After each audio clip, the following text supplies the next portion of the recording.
এই মুহূর্তে ঢাকা বিশ্ববিদ্যালয়ে আছেন সহকর্মী শাকির আহমেদ। ডাকসু নির্বাচনের সবশেষ খবর জানতে যাচ্ছি তার কাছে। শাকির। ঢাকা বিশ্ববিদ্যালয়ে কেন্দ্রীয় ছাত্র সংসদ, ডাকসু ও হল সংসদ নির্বাচনের সময় যতই ঘনিয়ে আসছে, শিক্ষার্থীদের মধ্যে কিন্তু সেই নির্বাচনকে কেন্দ্র করে যে আগ্রহ সেটি কিন্তু আমরা দেখতে পেয়েছি যে বাড়ছে।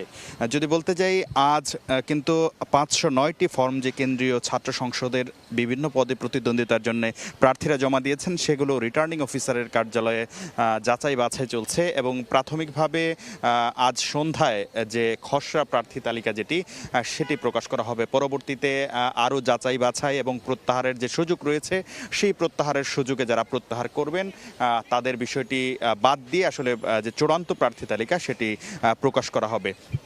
আমরা দেখতে পেয়েছি আজ রিটার্নিং অফিসারের কার্যালয়ের এই কার্যক্রমের বাইরে বিভিন্ন প্যানেলে যদি বলতে যাই, ডাকসু ফর চেঞ্জ প্যানেল থেকে কিন্তু অভিযোগ করা হয়েছে যে ছবিযুক্ত ভোটার ব্যালট পেপার না হওয়ার কারণে প্রার্থীদেরকে চিনতে আসলে যারা ভোটার রয়েছেন তাদের অসুবিধা হবে।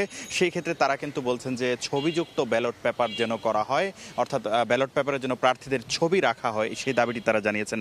পাশাপাশি তারা বলছেন যে অনেক ছাত্র সংগঠন যে দাবি করছে সেটি বিশ্ববিদ্যালয় প্রশাসন, বিশেষত রিটার্নিং অফিসারের কার্যালয় সেই দাবিটি রাখছে বা তাদের দাবি অনুযায়ী ভোটের আসলে যে নানা সমীকরণ সেই জায়গাগুলো এবং তারিখ যেটি মনোনয়নপত্র জমা দানের সেটিও পেছানো হয়েছে। কিন্তু যৌক্তিক দাবির পরও অনেকগুলো বিষয়ে পরিবর্তন আনছে না বা সেই দাবিগুলো আমলে নিচ্ছে না রিটার্নিং অফিসারের কার্যালয়, এমন অভিযোগ করে কিন্তু তারা বলছেন যে রিটার্নিং অফিসারের কার্যালয় বা নির্বাচন কমিশন যেটি রয়েছে তারা পক্ষপাতদুষ্ট আচরণ করছেন।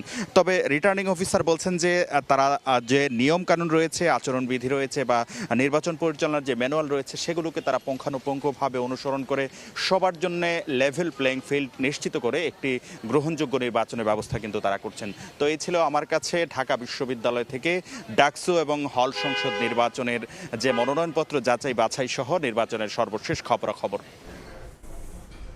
ডাকসু নির্বাচনের সবশেষ খবর জানাতে যুক্ত হয়েছিলেন সহকর্মী শাকির আহমেদ।